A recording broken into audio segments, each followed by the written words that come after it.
გამარჯობა მეგობრებო.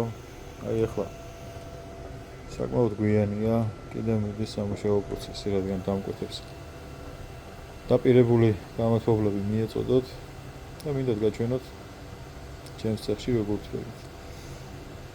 აი ეს არის მიღებული აი ამ ზეთის მიწოდების ინტენსივობით. არ არის ეკონომიურად, მაგრამ არც ისე ხარჯიანად, რომ არ ღირდეს მაგალითად ცივი ღამის აი ამით გათბობა. ამ დონეზე. ეს აუზი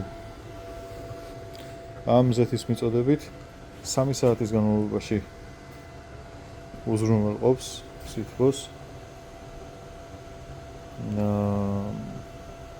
ცოტა თუ დაუწევთ სიცოცხლე შეინარჩუნებს, მაგრამ რა თქმა უნდა არა ასეც.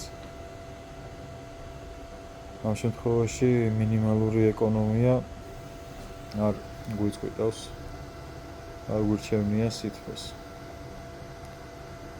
მოკლედ, ვისაც გაქვთ უკვე შეძენილი, ვისაც გინდათ შეძენა, იცოდეთ, რომ ზეთის მიწოდება ჭირდება ეფექტს, რომელსაც გიჩვენებთ.